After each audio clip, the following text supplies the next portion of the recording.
Émotionnel ou rationnel? En accord ou à l'opposé? Les rencontres de l'heure.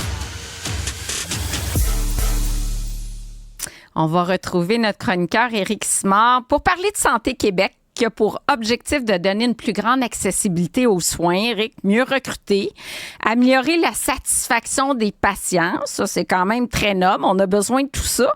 Mais toi, tu dis, est-ce qu'on a vraiment le bon objectif avec la mission de Santé Québec?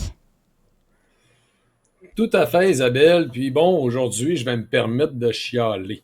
Ah, vas-y, je te vois pas chialer souvent, là. Non, puis écoute, je vais faire mon observateur d'estrade aujourd'hui, en fait, qui va porter certains jugements.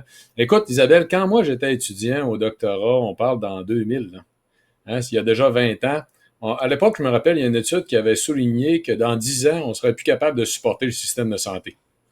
Ce qui nous menait en 2010 environ. Par pénurie de main-d'œuvre ou parce qu'il y aurait trop de demandes? Monétairement, en fait, il disait que pour l'État québécois, ça n'aurait pas de sens.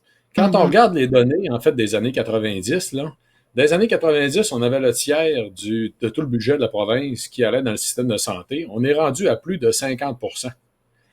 En fait, si on veut se dire la vérité, tous et chacun Québécois que nous sommes, on n'est pas capable de supporter le système de santé. Je veux dire, on a beau constater d'année après année, là, ça fait 20 ans, en fait, là, qu'on a des files d'attente, en fait, hein, qui se prolongent, puis qui, dans des cas extrêmement dramatiques, des fois, quelqu'un est touché par le cancer, n'est pas capable d'avoir le service tout de suite.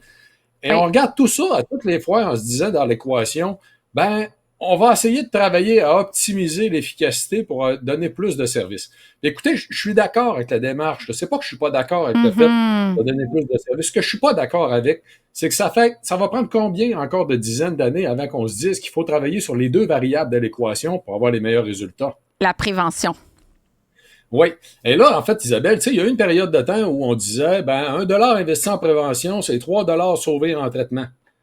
On serait rendu un peu plus de 5 $ dans l'équation en question. Puis je suis intéressé en passant s'il y en a qui ont des données. Chaque dollar investi, c'est 5 $ Sauvé en traitement, effectivement. Et là, bon, il y a des gens qui m'écoutent et ils disent, ouais, mais lui, il pèle des nuages. Non, attends un peu, lui, il pèle pas des nuages tant que ça. C'est qu'il y a des pays dans le monde qui ont fait le virage. Et pour des situations dans lesquelles on a à tirer, en fait, des enseignements qui sont extrêmement importants. Et là, je vais vous donner, entre autres, un exemple que j'adore, là, qui est l'exemple de la Suède. Pourquoi c'est sûr, là, c'est toujours la référence, hein, les pays nordiques, la Scandinavie. C'est ça, les pays nordiques, écoute, moi aussi, je les adore, en fait, Isabelle. Ils ont fait énormément de choses qui étaient très avant-gardistes. Mais, entre autres, ils vont avoir le front de se donner des objectifs sur des périodes de 20 ans. On a un problème, en fait, au Québec. Il faut arrêter de penser, en fait, par mandat de notre gouvernement. Là. Oui, c'est des objectifs sur 4 ans, d'avoir une vraie vision à long terme. Oui. Et là, en fait, que comme propriétaire, tous et chacun de notre système de santé, là, parce que je le répète, hein, le système de santé, il nous appartient. On est nos propres assureurs. On est sûrement le seul assureur dans le monde qui se contrefout de savoir si on peut pas améliorer la santé de la population au lieu de donner toujours plus de services. C'est sûr et certain qu'on est le seul des assureurs à faire ça. Donc, comme assureur, est-ce qu'on veut vraiment continuer à couler de l'argent là-dedans sans fin, sans se dire qu'en plus, c'est pas l'objectif? Parce que c'est sûr que c'est pas l'objectif pour la population. On ne veut pas nécessairement être malade puis être traité. On voudrait profiter de la vie le plus longtemps possible. Comment on peut faire profiter de la vie le plus longtemps possible? C'est d'être en santé pour profiter de la vie, pas d'être malade puis d'être traité. Je veux dire, ultimement, c'est pas ça que les gens veulent. Mais j'aime beaucoup ton exemple de la Suède. Là. Qu'est-ce qu'ils font en Suède? Parce que moi, j'ai vu le reportage de Julie Saint-Pierre qui est incroyable. Là, tu l'as vu aussi? Sur Maintenant ou jamais, la santé à portée de main, où elle s'est promenée, je pense, en Finlande. Et puis, tout le monde est à vélo, on mange bien dans les hôpitaux. Écoute, tu sens qu'il y a un effort de la communauté. Tout le monde se tient. Il n'y a pas d'obésité ou presque pas. Il y a beaucoup moins de prévalence du diabète, de maladies chroniques. Eux, ils l'ont l'affaire, mais on les observe depuis 30 ans. Là. Qu'est-ce qu'on attend pour implanter ça ici?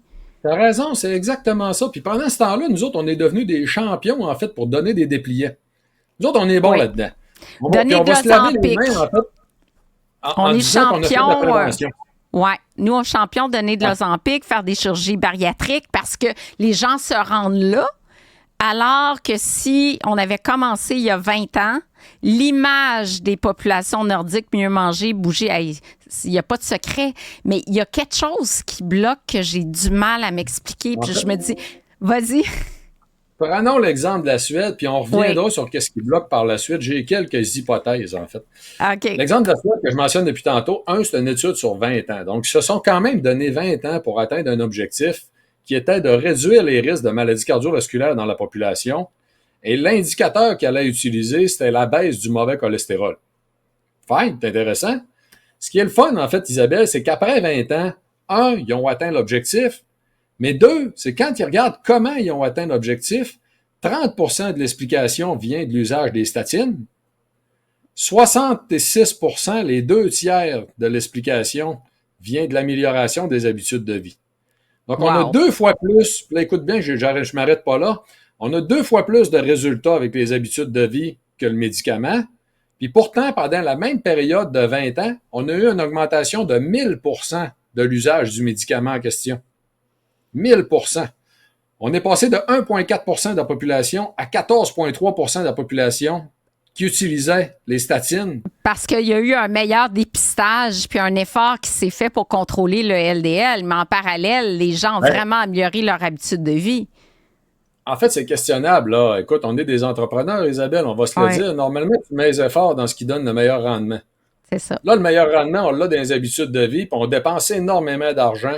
Je serais curieux d'avoir les chiffres de fond, en fait, de cette étude-là pour dire comment on a mis d'argent en prévention versus l'argent qui a été mis dans l'augmentation de 1000% de l'usage du médicament pour atteindre un résultat dans lequel c'est la prévention et les habitudes de vie qui ont eu le plus gros pourcentage d'explication d'atteinte de l'objectif. Tu comprends ce que je veux dire? Oui, puis ce que je voudrais savoir, c'est où les fonds sont investis.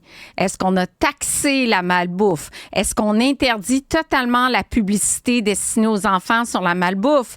Même sur les lieux de vente. On sait qu'on a une réglementation au Québec, mais on trouve des personnages sur des boîtes de céréales super sucrées. Ça devrait être interdit. Le Mexique a retiré les personnages considérant la hausse flagrante d'obésité.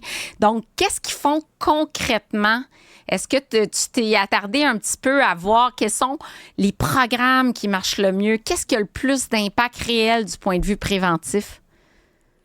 Non, malheureusement, je ne me suis pas attardé à voir qu'est-ce qu'ils ont fait là-bas en particulier sur ce qui fonctionne le mieux. Mais je peux te dire une chose, par exemple, Isabelle, parce que bon, tu sais que je suis beaucoup en contact avec les gens de la population, que ce soit par les réseaux sociaux, des conférences grand public. Mm-hmm. Et une chose est sûre, c'est qu'avant tout, c'est de l'information. Il y a beaucoup de gens de la population que, juste ce que je viens de dire là, que 66% de l'impact de la réduction du mauvais cholestérol sanguin venait de l'amélioration des habitudes de vie. Juste ça, il y en a plein qui vont se dire, ouais, mais attends un peu, là, moi, je veux pas nécessairement en prendre des médicaments, moi, mais par où je commence? Qu'est-ce que je fais? Fait que ces gens-là, le premier élément, c'est de leur dire la vérité, parce que ça, on le fait pas. Si à tous les comptoirs de pharmacie, à partir de demain, on disait à tous les gens qui prennent des médicaments pour le cholestérol, savez-vous, vous pourriez avoir des meilleurs résultats que le changement des habitudes de vie. Là, on dirait, on dirait la vérité. 2, on aurait des gens qui, probablement, une grande partie de ces gens-là, décideraient de ne pas prendre le médicament puis de modifier leurs habitudes de vie. Mais même ceux qui le prendraient, fort probablement qu'ils comprendraient que c'est pas la seule et unique chose à faire. Mm-hmm. Tu comprends? Éric, je t'organise une rencontre avec Geneviève Biron demain matin. Tu as 1 heure avec elle pour la convaincre. Elle est en début de mandat, c'est parfait. C'est quoi ton objectif après 1 heure de rencontre? Écoute, je suis partant. C'est de se donner des objectifs comme société, de développer une réelle culture de la santé. C'est ça qu'il faut faire. Et là, on devrait avoir, oui, dans Santé Québec, là, écoute, permettons-nous de rêver un moment, là. En fait, moi, je le dis souvent, on est capable de créer la plus grande richesse qui soit au Québec. On serait une population extrêmement riche. Je l'ai dit tantôt, hein. On a 51% actuellement de nos dépenses publiques vont dans le système de santé. C'était 33% en 90. Hey, la différence, Isabelle, que ça crée, le montant d'argent que ça représente, c'est complètement faramineux. Si on avait cet argent-là pour des programmes sociaux, pour l'éducation de nos enfants, pour refaire nos écoles, pour accompagner nos gens âgés, écoute, c'est ça qu'il faudrait faire comme société.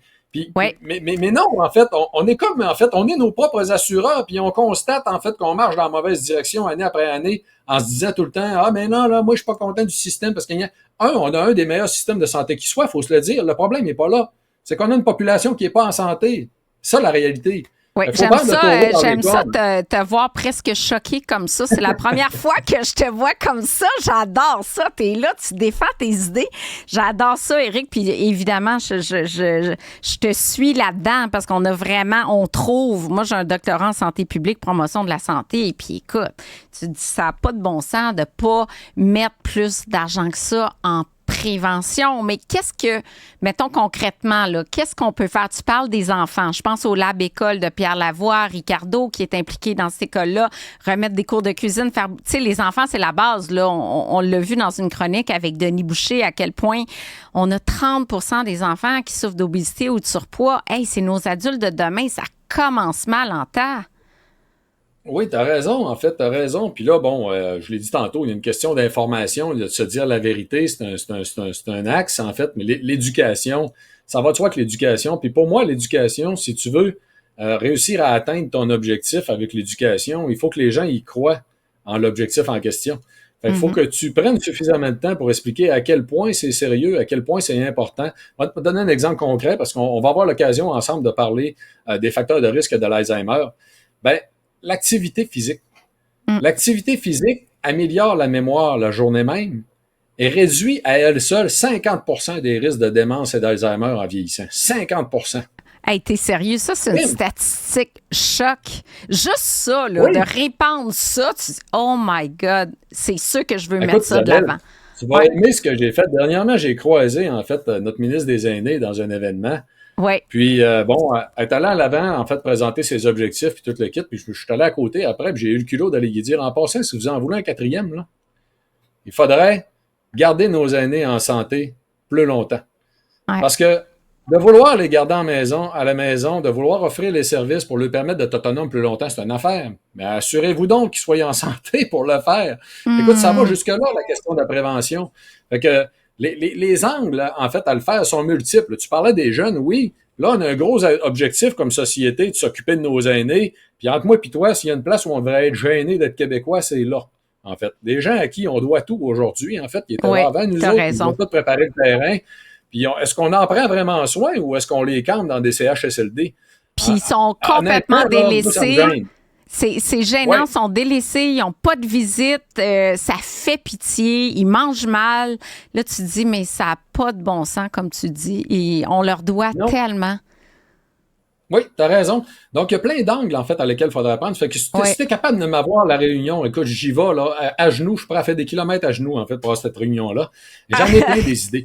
Mais entre autres, la liste de tous les éléments, tu le sais, je les connais tous ces éléments-là, les facteurs de longévité, des réductions des risques, là. Juste une liste de ça, là, ça change, en fait, l'opinion des gens, ça change leur mentalité, parce que du jour au lendemain, tout d'un coup, ils se rendent compte qu'ils ont un très gros contrôle sur ce qui va leur arriver, sur le reste de leur vie, en fait, que c'est pas une question de génétique. Hein? Puis le sous-titre de mon deuxième livre était justement, le sous-titre de mon deuxième livre, là, était « Ne soyez pas l'esclave de votre génétique », c'était pour cette raison-là.